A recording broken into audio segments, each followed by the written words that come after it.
सातौं वार्षिक साधारण सभाका अध्यक्ष तथा प्रतिष्ठानका पनि अध्यक्ष सहयोगता कमरेड हितराज पाण्डे, स्थायी समिति र केन्द्रीय समितिका सबै सहयोगता कमरेडहरू, प्रतिष्ठानको यो साधारण सभाको उद्घाटन सत्रमा उपस्थित सबै प्रतिष्ठानका पदाधिकारी र सदस्य एवं अन्य कमरेडहरू र मित्रहरू, पत्रकार साथीहरू, सबभन्दा पहिला त म यो सातौं साधारण सभा वार्षिक साधारण सभाको पूर्ण सफलताको निम्ति हार्दिक शुभकामना पार्टीको तर्फबाट व्यक्त गर्न चाहन्छु।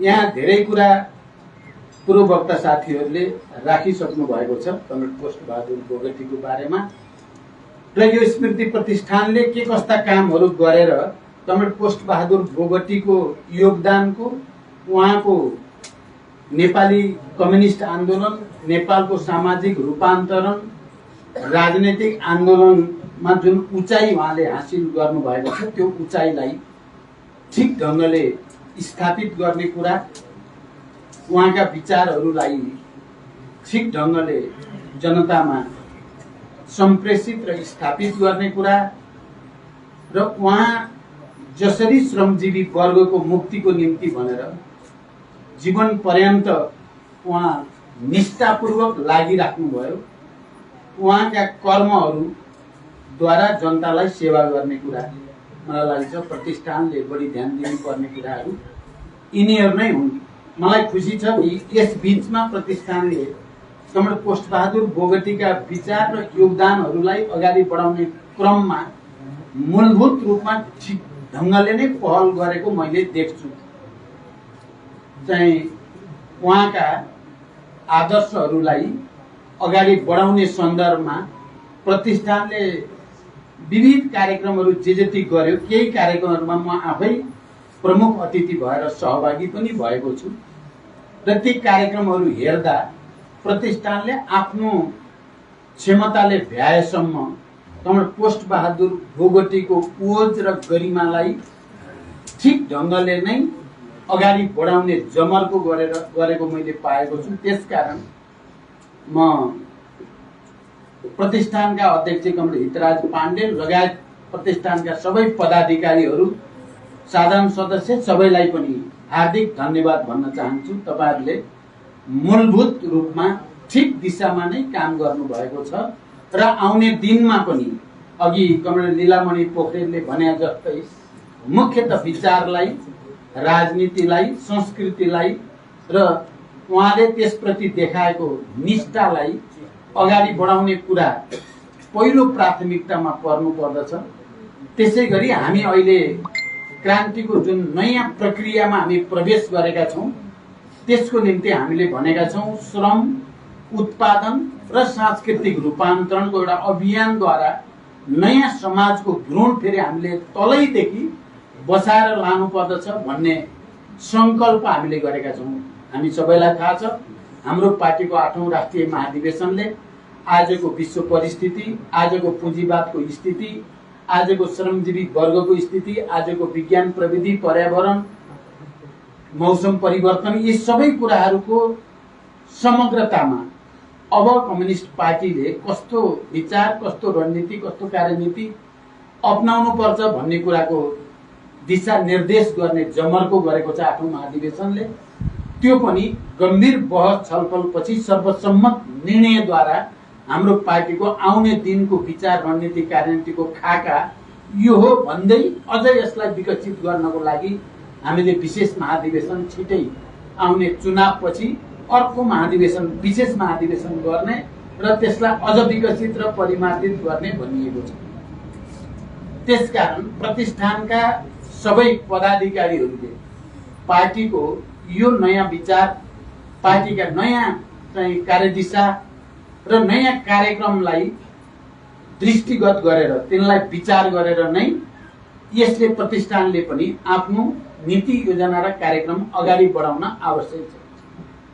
म के विश्वास गर्छु भने यो साधारण सभाबाट बन्ने नयाँ नेतृत्व, नयाँ पदाधिकारीहरूले पनि यिनै विषयहरूलाई केन्द्रबिन्दुमा राखेर कमरेड पोस्टबहादुर बोगटीको ओज र गरिमालाई अझ माथि उठाउने हिसाबले कामहरू गर्नुहुनेछ भनेर पनि म अग्रिम शुभकामना पनि आउने पदाधिकारीहरूलाई पनि दिन चाहन्छु।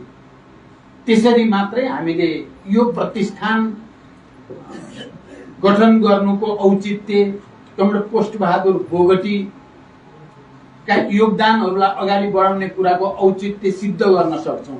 त्योभन्दा बाहिर गएर हामीले त्यसो गर्न सक्दैनौँ। अहिले कता कता अघि यहाँ आइ पनि सक्यो, हामीले अगाडि सारेको विचार, राजनीतिक कार्यदिशा र हाम्रा आचरण, दैनिक आचरणहरूको बिचमा एउटा अन्तर्विरोधको स्थिति देखा परेकै छ। हाम्रो विचारले र कार्यदिशाले, हाम्रो कार्यक्रम र त्यसको रूपरेखाले पार्टीबाट, संगठनबाट, विभिन्न त्योसँग रिलेटेड सङ्घ संस्थाहरूबाट एक खालको आचरणको माग, एउटा त्याग, तपस्या र बलिदानको माग गरेको छ। तर हाम्रा दैनिक क्रियाकलाप भने असाध्य धेरै आत्मकेन्द्रित, अलि धेरै नै व्यक्तिवादी, अलि धेरै नै स्वार्थ केन्द्रित हुन थालेका छन्। तर यस्तो बेलामा हामी पोस्टबहादुर बोगटीको नामसँग जोडिएको प्रतिष्ठानको साधारण सभा गर्दैछौँ भने हामी सबैको कर्तव्य हुन आउँछ हाम्रो भनाइ र हाम्रो गराइको खाडल के गरी पुर्ने, हाम्रा विचार र हाम्रा आचरण, हाम्रो व्यवहारको बिचमा देखा परेको अन्तर्विरोधलाई के गरी समाधान गर्ने र हाम्रो भनाइ र हाम्रो गराइमा एकरूपता कसरी कायम गर्ने, यो एउटा गम्भीर प्रश्न हाम्रो अगाडि आउँछ नै, आएकै छ। मैले अहिले धेरै लामो व्याख्या गर्नु छैन। कमरेड पोस्टबहादुर बोगटीले जस्तो जीवन जिउनु भयो र जस्तो मृत्यु चाहिँ उहाँले पाउनु भयो, यो दुईटैको आफ्नै विशेषता छन्, आफ्नै मौलिकता छन्। सरलता, पारदर्शिता, सबैसँग मिलनसार रूपले घुलमिल हुन सक्ने अभूतपूर्व क्षमता, जहाँ अप्ठ्यारो छ पार्टीको काम त्यही ठाउँ रोज्ने उहाँको प्रवृत्ति, अप्ठ्यारो मलाई दिए हुन्छ भन्ने गर्नुहुन्थ्यो। पार्टीका सबै ठाउँमा जहाँ जटिल समस्याहरू पैदा हुन थाल्थे, कमरेड पोस्टबहादुर बोगटी त्यही क्षेत्रमा जानुहुन्थ्यो, त्यहीको नेतृत्व गर्नुहुन्थ्यो, समस्यालाई विविध रूपले समाधान गर्नुहुन्थ्यो। सबै प्रवृत्तिहरूलाई कुनै न कुनै रूपले उहाँले तालमेल गर्ने, सामञ्जस्य कायम गर्ने र समस्यालाई समाधान गरेर जानुहुन्थ्यो। यो खालि क्षेत्र र तलको मात्रै कुरा होइन, माथि लिडरहरूको बिचमा नै हुने अन्तर्विरोधहरूलाई पनि सहजीकरण गर्न सक्ने, त्यसलाई समाधानमा चाहिँ योगदान गर्न सक्ने अभूतपूर्व असाधारण खालको क्षमता थियो। उहाँ धेरै पढेको चाहिँ त्यस्तो एकाडेमिक विद्वान पनि होइन, तर उहाँमा त्यो अद्भुत क्षमता थियो। उहाँले धेरै पढेका ठुल्ठुला विद्वानहरू, डाक्टरहरू, वैद्यहरू सबैलाई पनि आफ्नो त्याग, आफ्नो सङ्कल्प, आफ्नो अनुभव र क्षमताद्वारा प्रभावित गर्न सक्ने विचित्रको क्षमता उहाँमा थियो, त्यो गुण थियो उहाँमा। अब हामीले जति बेला पोस्टबहादुर बोगटीको स्मृति दिवस मनाउँछौँ या स्मृति प्रतिष्ठानका कार्यक्रमहरू गर्छौँ या आउने दिनमा गर्ने अरू विचारसँग सम्बन्धित, भौतिक पूर्वाधारसँग सम्बन्धित, उत्पादनसँग सम्बन्धित, श्रमसँग सम्बन्धित या जनपरिचालनसँग सम्बन्धित जे जति क्रियाकलापहरू हामी गर्छौँ, त्यति बेला हामीले उहाँका यी गुणहरूलाई ध्यान दिनै पर्ने हुन्छ र यी गुणहरूबाट सिक्ने हामीले पनि सङ्कल्प गर्नै पर्ने हुन्छ। उहाँ हामी बीच हुनुहुन्न।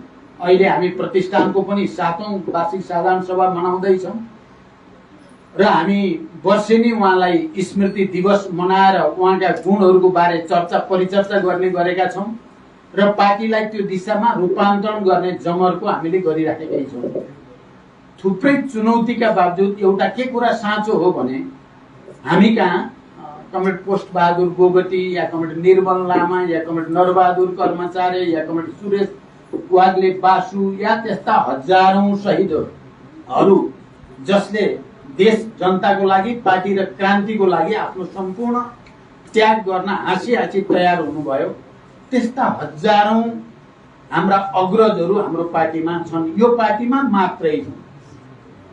त्यति धेरै अगुवा, त्यति आदर्शद्वारा उत्प्रेरित त्याग र बलिदानका कीर्तिमानहरू कायम गर्न सक्ने यो संख्यामा शहीदहरू, बेपत्ता योद्धाहरू, घाइते अपाङ्गहरू भएको पार्टी नेकपा माओवादी केन्द्र मात्रै हो। त्यसकारण यो पार्टी ती सबै महान शहीदहरू, ती सबै दिवंगत नेता कार्यकर्ताहरू जो हामीसँग हुनुहुन्न, ती सबैको ऋण हाम्रो काँधमा छ। त्यसकारण हामीले पार्टीका बैठकहरूमा, सम्मेलनहरूमा, महाधिवेशनहरूमा हामीले वैचारिक ढङ्गले क्रान्तिकारी विचारलाई नै अंगीकार गर्ने र त्यही विचारको आधारमा समाजवादी क्रान्तिको बाटोमा अगाडि बढ्ने संकल्प गर्दै आएका छौँ। र यसरी संकल्प गर्ने पार्टी पनि अहिले देशमा नेकपा माओवादी केन्द्र मात्रै हो, वैचारिक ढङ्गले संकल्प गर्ने। तर जस्तो कि हामीले भन्यौं, हाम्रा व्यवहार आचरण चाहिँ त्यस अनुकूल भएका छैनन्। कहीँ न कहीँ आचरण र व्यवहारमा विचलनका सङ्केतहरू गम्भीर रूपले देखिएका छन्। हामीले पार्टीका बैठकहरूमा त्यसको अनुभूत गर्छौँ, हामीले निर्वाचनमा त्यस्तो अनुभूत गर्छौँ, हामीले जनपरिचालनका कार्यक्रमहरूमा त्यस्तो अनुभूत गर्छौँ। निर्वाचनको क्रममा तपाईँ हामीलाई थाहा छ, हामीले माथि बसेर हिसाब गर्दै गर्दा स्थानीय तहको निर्वाचनमा हामी देशको दोस्रो पार्टी बन्ने ठाउँमा थियौँ, छौँ र हामीले मूल्याङ्कन गर्दा सबैतिरको हिसाब गर्दा हामी 175 वरिपरि चाहिँ हामी जित्छौँ भन्ने नै हिसाब देखिन्थ्यो। र त्यो हिसाब हामीले मनोगत गरेको पनि होइन। हामीले 74 को निर्वाचनमा स्थानीय तहमा जितेका हाम्रा स्थानीय तहलाई मात्रै बचाउन सकेको भए हामी 175 वरिपरि हुन्थ्यौँ र हामी देशको दोस्रो ठुलो पार्टी र कम्युनिस्ट आन्दोलनको पहिलो पार्टी अहिले नै बनिसकेका थियौँ। तर दुर्भाग्य हामीले झन्डै 50 भन्दा बढी पहिला निर्वाचनमा जितेका आधारहरू हाम्रा गुमे। अर्को दुर्भाग्यपूर्ण कुरा के हो भने त्यहाँ आधार हाम्रो गुमेको हाम्रो जनमत खस्किएर होइन।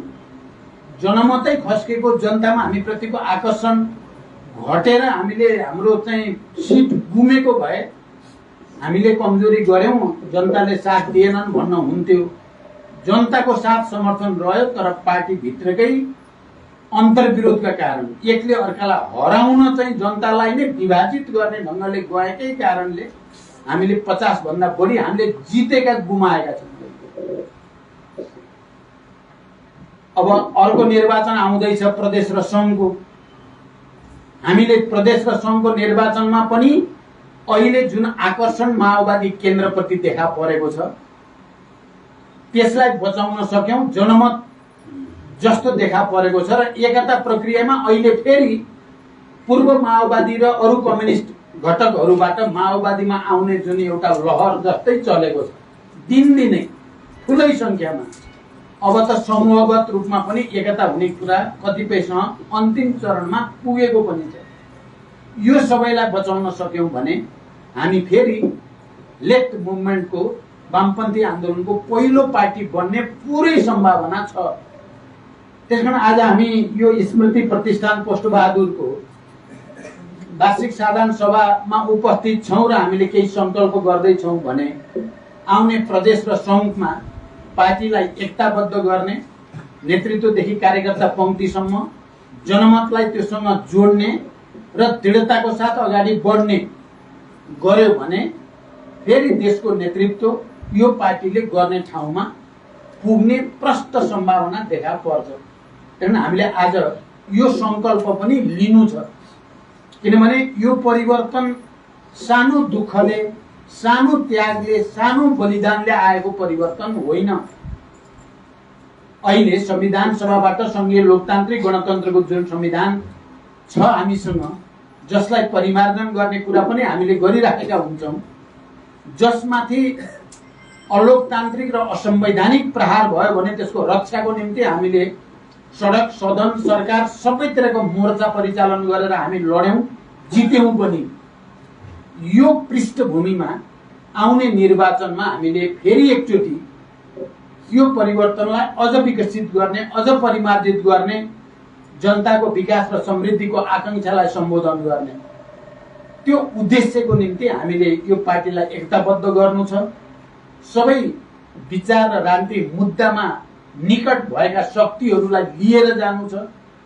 यो गठबन्धन जो संविधानको रक्षा, गणतन्त्रको रक्षा, राष्ट्रियताको रक्षाको लागि भनेर बनेको हो, यो गठबन्धनलाई अगाडि बढाउनु छ र अन्ततः लेफ्ट मुभमेन्टलाई सही विचारका आधारमा एक ठाउँमा केन्द्रित गर्ने रणनीति पनि हामीले छोड्न हुने भएको छैन। त्यसकारण यी सबै विषयमा हामीले गम्भीरतापूर्वक ध्यान दिन जरुरी छ। कमरेडहरू, एउटा कुरा के भने जनतामा, चाहे ती देशभित्र रहेका जनता हुन् या देश बाहिर रहेका हाम्रा लाखौं युवाहरू हुन्, अहिले पनि माओवादी पार्टी, माओवादी नेतृत्व प्रतिको भरोसा र विश्वास टुटेको छैन। म जहाँ जान्छु, विदेशका जुनसुकै, चाहे कतार जाँदा हो, चाहे जापान जाँदा हो, चाहे अर्को जहाँ कहीँ जाँदा पनि मैले जे अनुभूत गर्छु, जनताको तहमा हाम्रो पार्टीले खेलेको भूमिका, हिजो गरेको त्याग र बलिदानको उचाइ, नेतृत्वले विचार निर्माण र विचारको विकासमा खेलेको भूमिका, पार्टीले खेलेको भूमिका प्रति अगाध आस्था र विश्वास छ। कहीँ धर्मराएको छ भने त्यो नेताहरूमा धर्मराएको छ। नेताहरूको एउटा पंक्तिमा चाहिँ विचार प्रति पनि, व्यवहार प्रति पनि, नीति प्रति पनि, नेतृत्व प्रतिको पनि विश्वास धर्मराएको देखिन्छ। नेताहरू एक ढिक्का भएर जाने हो भने जनता जुरुक्कै उठ्ने स्थिति अहिले पनि देख्छु मैले। हाम्रो चुनौती र म अध्यक्षको नाताले मेरो चुनौती नेताहरूलाई के गरी मिलाउने भन्ने चुनौती आजको सबभन्दा ठुलो चुनौती भएको मैले देख्छु। नेताहरू मात्रै मिलाउन सक्ने र एक ढिक्का भएर यो पार्टीलाई फेरि नेतृत्वमा स्थापित गर्ने भन्ने हो भने जनतामा दुःख छैन।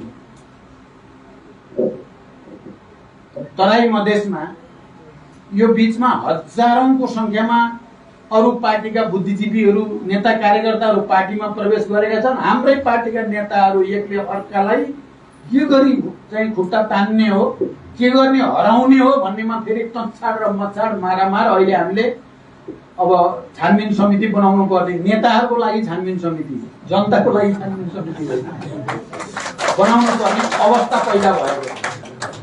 त्यसकारण कमरेडहरू, हामीले कमरेड पोस्टबहादुर बोगटी जस्तो विचार र व्यवहार दुईटैमा निष्ठावान, इमानदार, सरल, पारदर्शी, मिलनसार नेताको नामको प्रतिष्ठानलाई सफल बनाउनको निम्ति यिनै चुनौतीको सामना गर्न हामी अगाडि जानु छ। म विश्वास गर्छु यो साधारण सभाले बनाउने नेतृत्व, नयाँ नेतृत्व, नयाँ नीति योजना कार्यक्रमले अर्को उचाइमा कमरेड पोस्टबहादुर बोगटीका योगदानलाई पुर्याउनेछ भन्ने विश्वास सहित फेरि एकचोटि यसको सफलताको शुभकामना सहित बिदा हुन्छु। धन्यवाद।